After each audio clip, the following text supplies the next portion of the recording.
Hello and welcome to 27th lecture in 19th chapter of our comprehensive course on AI, ML and DS. Here we want to talk about one more statistical test which is used for hypothesis testing, that is called chi-square test. Now in one way it differs from previous tests, that is t-test or ANOVA or f-test, etc. That in most of those tests you get two outputs, t statistics and p value, or sometimes you get f statistics and p value. Of course in ANOVA you get contingency table and etc. also, but uh, sorry, in ANOVA you get one this kind of that is ANOVA output also. I think it must be there somewhere, not contingency table but ANOVA table, right? So you get this kind of ANOVA table also as the output. But now in chi-square test you get multiple, total 4 parameters when you execute the code for the chi-square test. And where this chi-square test is used, first of all, that you have to understand. So it is used to test relationship between variables, but the most important point to note is that only for categorical variables. So not for numerical variables, but only for categorical variables. Now that may look to be a kind of weakness for the chi-square test, but it is not weakness, but it is its strength. Because as you do more and more data science, you will realize that compared to numerical variables, handling categorical variables is more difficult. And for numeric variables, there are multiple different techniques available, but for categorical variable only a few techniques are available, and among them this chi-square test is a powerful technique. ANOVA is also a powerful technique because, for example, here we used ANOVA for weight loss and diet, right? So gender, now these are all categorical variable. Diet is a categorical variable, gender is a categorical variable, and weight loss, my response variable, that is also categorical variable. So ANOVA and chi-square test, they are very frequently used in the data science.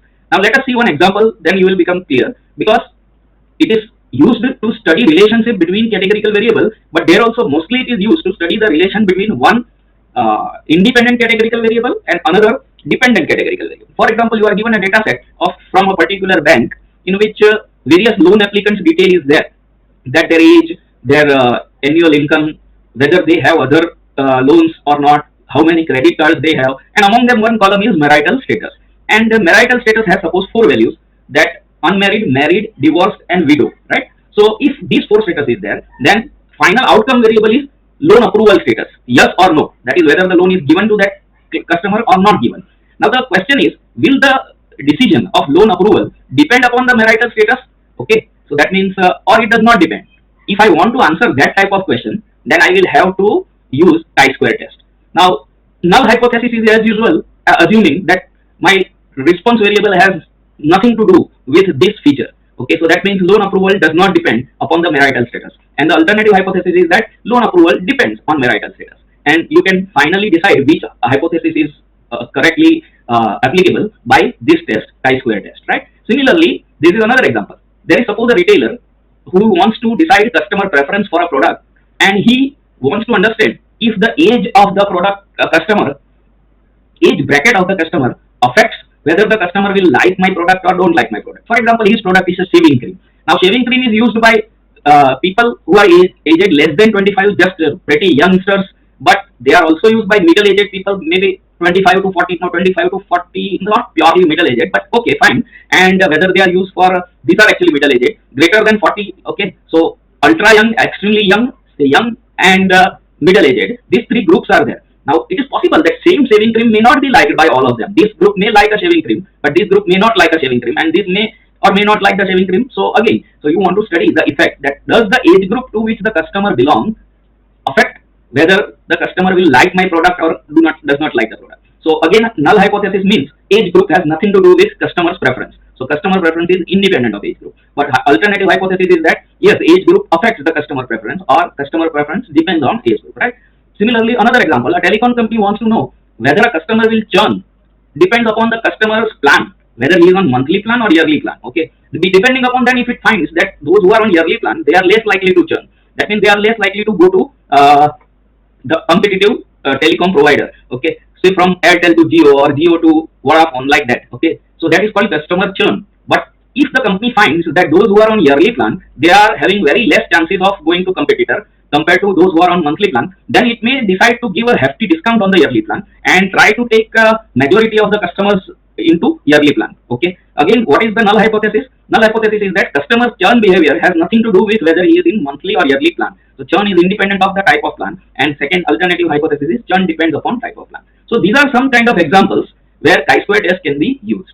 So let us discuss about one such example. Let us discuss about this example, that customers' preference for a product, say shaving cream, does it depend upon the age group to which customer belongs to? Okay, so null hypothesis says that age group has nothing to do with liking for the customer and product, but alternative hypothesis says that yes, it has something to do. Okay, so let's use chi-square test to decide this, whether the product liking or disliking has something to do with the age group, or does age group affect the customer preference, or it does not affect the customer preference. As usual, we will create our data. Okay, so these are usual suspects: NumPy, Pandas, Matplotlib, and Seaborn.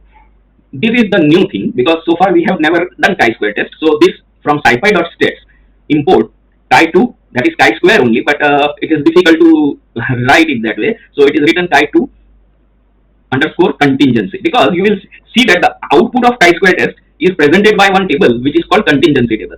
If you remember, we had done a little bit of discussion about that, and we had said that in inner making of this contingency table requires Fisher's method, and where the root, statistically the root of that is line that we had discussed earlier in some lecture. Anyway, but this is what is the test which you will import, right?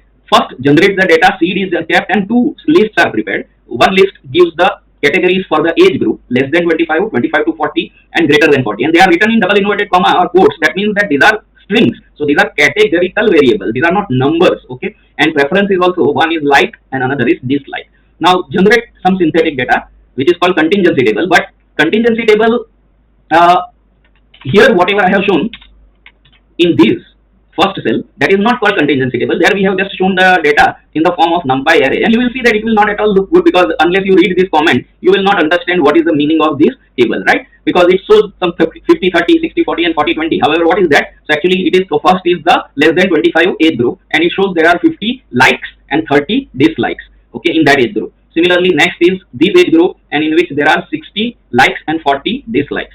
And similarly, next is this age group, and there are 40 likes and 20 dislikes. So that is shown here. So here by default, it is the index 0, 1, 2, or that kind of index, even if I directly convert it into data frame. But if I convert this into data frame intelligently, like this, pd.dataFrame, data. If I just write data, it will create a data frame like this only, but with default index 0, 1, 2. But I write index is equal to age groups. So what are my age groups? These are my age groups. So now this will be a custom index, and columns equals to preferences. So above these columns, these are the data values inside those columns, right? But what are the columns? Then there will be two columns. One, this 50, 60, 40, there will be like columns, and 30, 40, 20, there will be dislike column. And then I create a data frame. That data frame is called contingency table. So contingency table is like this. So if someone asks you to perform chi-square test, then you will ask a counter question that please give me the data, and he will give data in maybe this format. Then you have to convert into contingency table, and if your client is kind enough, then he might give the data directly in this format. Here it is much clearly readable that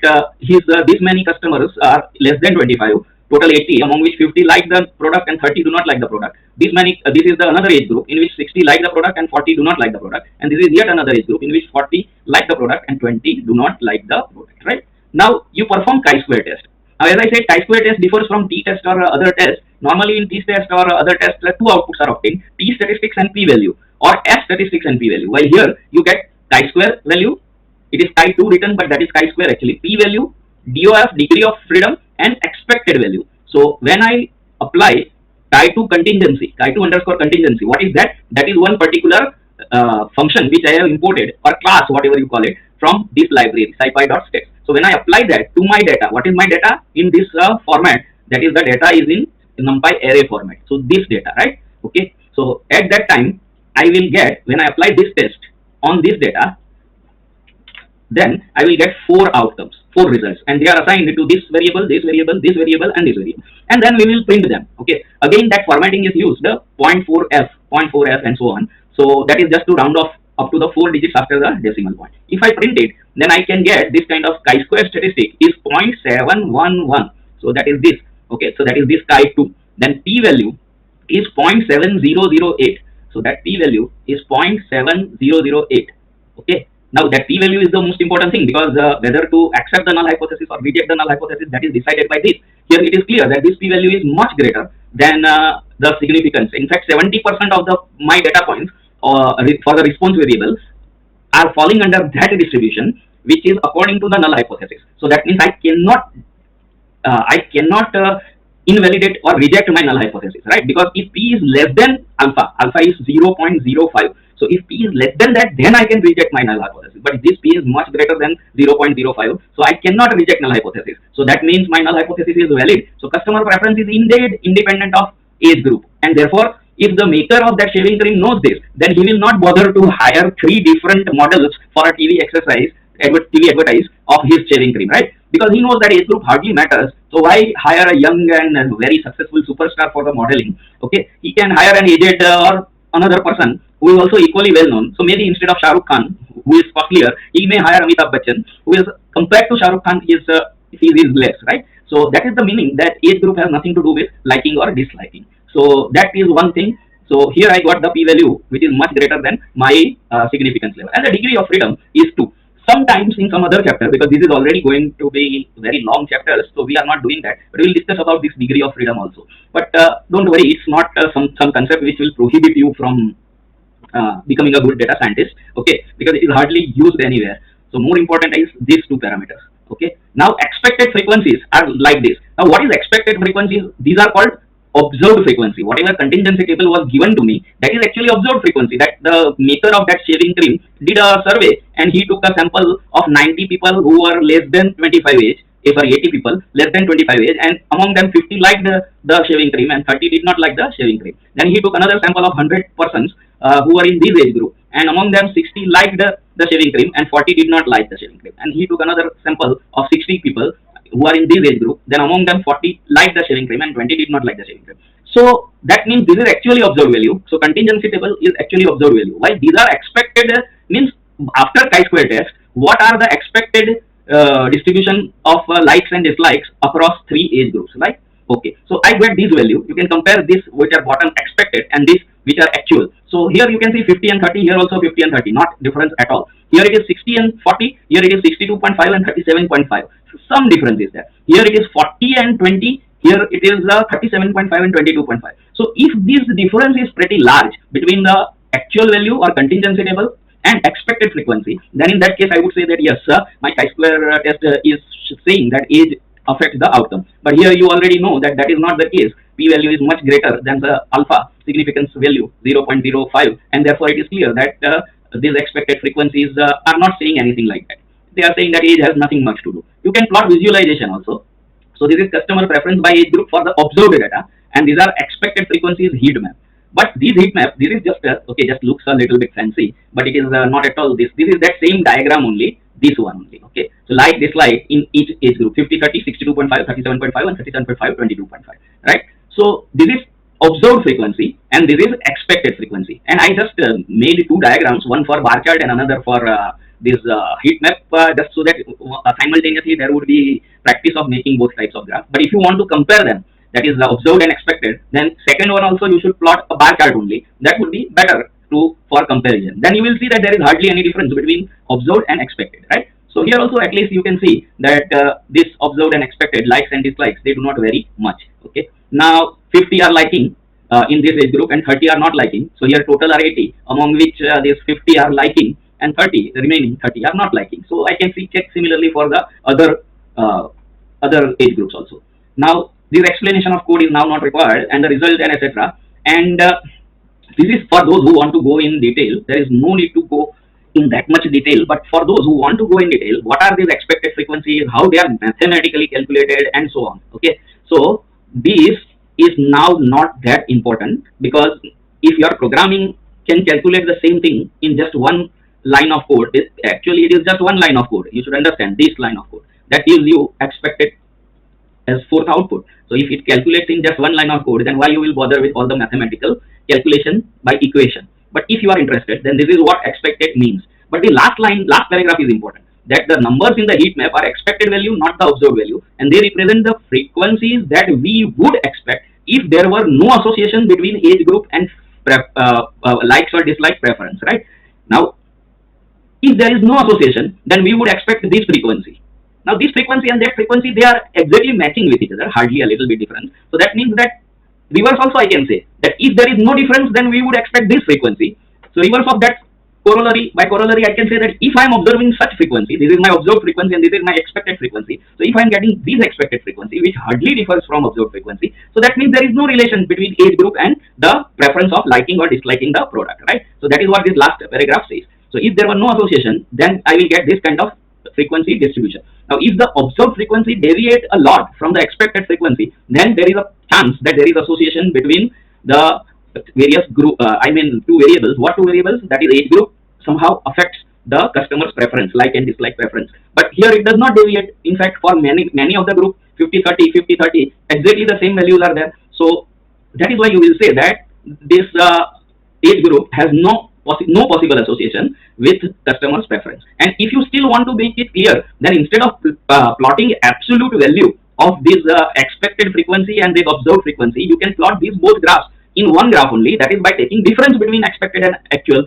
and then you will get this kind of difference df equals to contingency table. These are actually observed frequency. The owner of the retail firm has given you this table data after his customer survey, and expected data frame is my data frame which is given by chi-square test. So the difference shows that for this age group there is no difference. For this age group there is some difference, minus 2.5 and in the like, so obviously plus 2.5 in the dislike, and here plus 2.5 in the like, then minus 2.5 in the dislike. This much difference is there. But for the given sample, just around the difference of 2 between observed and expected, that is not much. And you can show the same thing by a diagram. Then you can see that now the difference between the two is not much. In fact, magnitude wise, more or less it is compensating. These two groups are compensating for each other. So that much difference can arise because of sampling and all that statistical process which chi-square test does. So it is statistically insignificant. However, once again, I would remind that this visual thing, then this thing that is table thing, none of those things are final for deciding which hypothesis is valid. What is decided, what decides the hypothesis validity is p-value. When p-value is such high that you can say that it is much greater than 0.05. So I would say that my null hypothesis cannot be invalidated, cannot be rejected. And what is your null hypothesis? Customer preference does not depend upon the age group, right? So that means there is no need to make 3 different advertises for 3 different groups of customer, or there is no need to hire maybe or maybe there is no need to put 3 different shaving cream packets for 3 different groups of customer, or there is no need to make 3 products, one for each age group, because same product maybe likes or dislike, it is just a random chance. Statistically insignificant proof is there that age group affects the customer's preference, right? So that much is about chi-square test, okay? And now one is this correlation test, and another is this z test, right? So in next lecture we will do correlation test. That is very easy because we have done correlation test already earlier also, and we know that that is called Pearson's correlation, and we plot the heat map also. So that is the same thing, right? So see you, hang on up to next lecture. Thank you.